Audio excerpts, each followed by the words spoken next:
नमस्कार दोस्तों, मैं आप सभी का यूट्यूब चैनल पर स्वागत करता हूं। दोस्तों, आज हम लोग जिस शेयर के बारे में जानकारी लेना चाह रहे हैं, उस शेयर का सबसे पहले हम लोग बैलेंस शीट देखेंगे और बैलेंस शीट में देखेंगे हम लोग इक्विटी कैपिटल, रिजर्व, उसके बाद में बोरोइंग। तो चलिए हम लोग 2021 से देखते हैं। तो मार्च 2021 में इसका इक्विटी कैपिटल था 152 करोड़ का, मार्च 2022 में भी 152 करोड़ का ही था और मार्च 2023 में भी 152 करोड़ का इसका इक्विटी कैपिटल था। लेकिन मार्च 2024 में यह 153 करोड़ का इसका इक्विटी कैपिटल था। वहीं इसका रिजर्व की बात किया जाए तो मार्च 2021 में 161 करोड़ का इसका रिजर्व था और मार्च 2022 में 275 करोड़ का रिजर्व हो गया और मार्च 2023 में 400 करोड़ का इसका रिजर्व हो गया और करंट मार्च 2024 की बात किया जाए तो 499 करोड़ का इसका रिजर्व है। वहीं इसका बोरोइंग है मार्च 2021 में 177 करोड़ का इसका बोरोइंग है और मार्च 2022 में 289 करोड़ का इसका बोरोइंग है और मार्च 2023 में 335 करोड़ का इसका बोरोइंग है। लेकिन मार्च 2024 में देखिएगा तो 178 करोड़ का मात्र इसका बोरोइंग है और इसका रिजर्व की बात किया जाए मार्च 2024 में तो 499 करोड़ का रिजर्व है और बोरोइंग मात्र 178 करोड़ का इसका बोरोइंग है। तो कंपनी जब चाहे तब अपना यह बोरोइंग को ख़त्म कर सकता है, जब चाहे तब अपना कर्जा को उतार सकता है। तो दोस्तों, यहाँ पर ही हम लोग को प्लस पॉइंट मिल गया है। अब आगे का प्रोसेस हम लोग देखते हैं।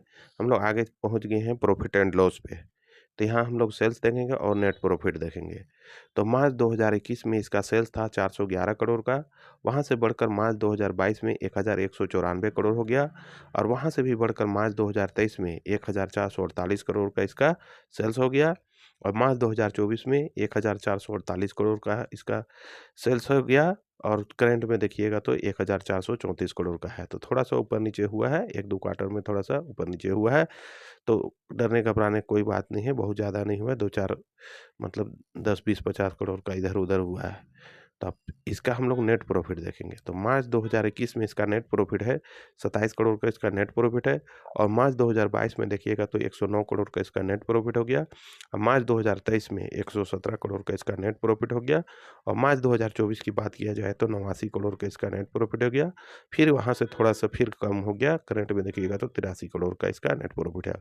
तो 1-2 क्वार्टर में इसका थोड़ा-सा नेट प्रॉफिट कम हुआ है क्योंकि इसका सेल्स भी यहाँ पर ही डाउन हुआ था मार्च 2024 में और करंट में देखिए थोड़ा-सा डाउन हुआ था।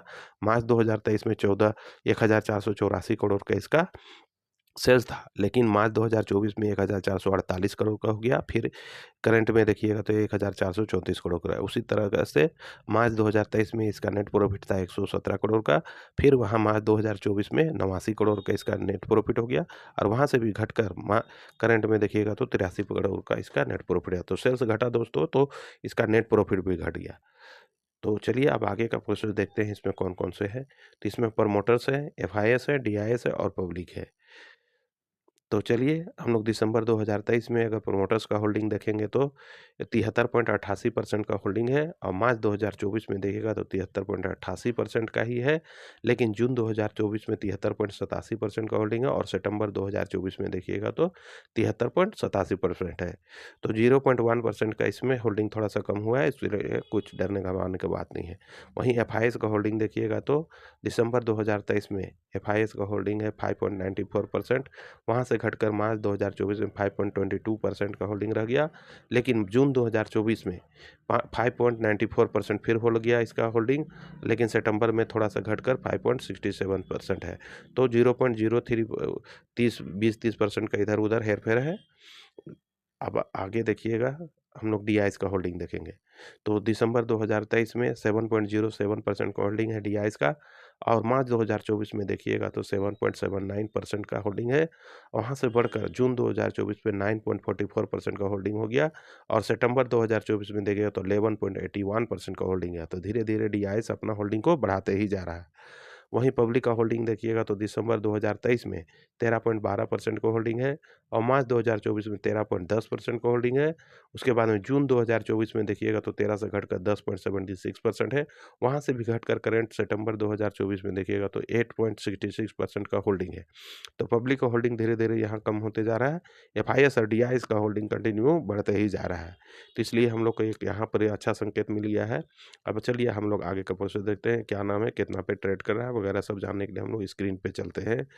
तो जिस शेयर का भी हम लोग देखें equity capital, reserve, borrowing, sales, net profit और शेयर होल्डिंग पैटर्न देखें, उस शेयर का नाम है कैंपस एक्टिववेयर लिमिटेड, जिसका करंट मार्केट प्राइस है 303 रुपया 15 पैसा। फिर से एक बार बोल रहा हूँ, ध्यान से सुन लीजिए, कैंपस एक्टिववेयर लिमिटेड, जिसका करंट मार्केट प्राइस है 303 रुपया 15 पैसा। ये 6 नवंबर 2:52 का समय दिखा रहा है और बीच पे दिख रहा है तो एक दिन का चार्ट है। पहले ये नीचे था, धीरे धीरे वोलेटाइल होते हुए ऊपर की ओर बढ़ते ही गया, धीरे धीरे बढ़ते ही जा रहा है। अब परसेंटेज की बात किया जाए तो 4.41% का पॉजिटिव रिटर्न है। वहीं इसका 5 दिन का चार्ट देखिएगा तो 5 दिन का चार्ट इस प्रकार था। पहले ये नीचे था, धीरे धीरे करके ऊपर गया, फिर धीरे धीरे करके नीचे आया, फिर अभी कंटिन्यू धीरे धीरे करके बढ़ते ही आगे बढ़ते ही जा रहा है। अब परसेंटेज की बात किया जाए तो 6.05% का पॉजिटिव रिटर्न है। वहीं एक महीना की बात किया जाए तो पहले ये ऊपर था, फिर थोड़ा-सा बढ़ने की कोशिश की, लेकिन बढ़ने पे यार धीरे-धीरे वोलेटाइल होते हुए नीचे आ गया और एक समय यह बहुत ही नीचे आ गया। फिर वहाँ से धीरे-धीरे करके बढ़ने की कोशिश किया, लेकिन ज़्यादा बढ़ नहीं पाया और फिर नीचे गिर गया और उसके बाद में एक ही रेंज पे थोड़ा-सा ट्रेड किया और फिर थोड़ा-सा बढ़ने का भी फिलहाल कोशिश करा।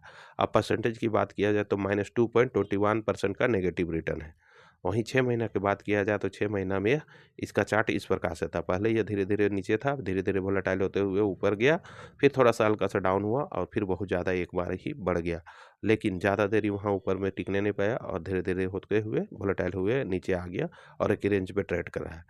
और परसेंटेज की बात किया जाए तो 24.27% का पॉजिटिव रिटर्न है। 6 महीना में यह आपको 24.27% का पॉजिटिव रिटर्न बना के दे दिया है। अब चलिए इसका मार्केट कैप की बात कर लिया जाए, तो इसका मार्केट कैप है दोस्तों 9.26 थाउज़ेंड करोड़ इसका मार्केट कैप है। फिर से एक बार बोल रहा हूँ, ध्यान से सुन लीजिए, इसका मार्केट कैप है 9.26 थाउज़ेंड करोड़ इसका मार्केट कैप है। हाई इसका इसका हाई है 304 रुपया 35 पैसा और लो है 291 रुपया इसका लो है। तो चलिए हम वहाँ पर आप थोड़ा-सा इसके विषय में डिस्कस कर लेते हैं, क्या है, नहीं है, लेना चाहिए वगैरह-वगैरह सब जानते हैं।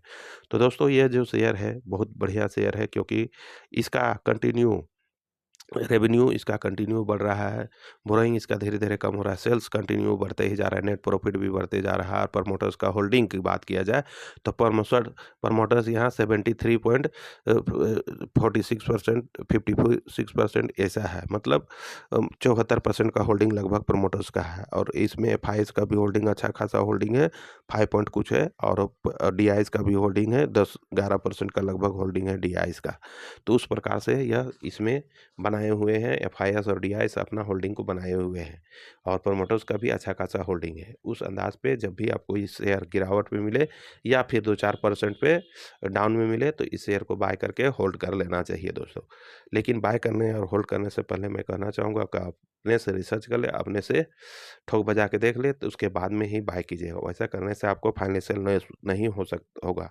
यदि आप किसी भी यूट्यूबर के कहने से कोई भी शेयर को अगर बाय कर लेते हैं तो ऐसे में आपका फाइनेंशियल लॉस होने का चांस ज़्यादा रहता है। इसलिए आपसे रिक्वेस्ट है कि आप अपने से रिसर्च कर ले, ठोक बजा के देख ले, सारा कुछ कर ले। जब आपको कॉन्फिडेंस हो जाए, जब आपको इस पे भरोसा हो जाए, तब जाके बाय कीजिएगा।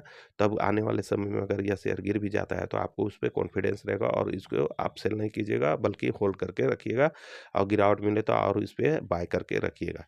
इसलिए आपसे कह रहा हूँ कि कोई भी शेयर बाय करने से पहले अपने से रिसर्च कर ले, तभी जाके बाय कीजिएगा। तो ठीक है दोस्तों, सारा कुछ मैंने इस वीडियो में रख दिया हूँ। अब आपका बारी है इसे बाय करना या नहीं करना, क्योंकि पैसा आपका है, अंतिम डिसीजन आप ही का होगा। आप चाहे तो इसे बाय कर सकते हैं, चाहे तो छोड़ भी सकते हैं, जैसा अच्छा लगे वैसा कीजिएगा। बस इतना ही कहकर मैं इस वीडियो का अंत करता हूँ। जाने से पहले सभी दोस्तों से कहना चाहूँगा कि अगर यह वीडियो आपको नॉलेजेबल लगा या फिर शिक्षा को उद्देश्य से बढ़िया लगा तो इस वीडियो को लाइक, शेयर एंड सब्सक्राइब कर दीजिएगा दोस्तों। इतना ही कहकर मैं इस वीडियो का अंत करता हूँ। धन्यवाद दोस्तों, जय हिंद।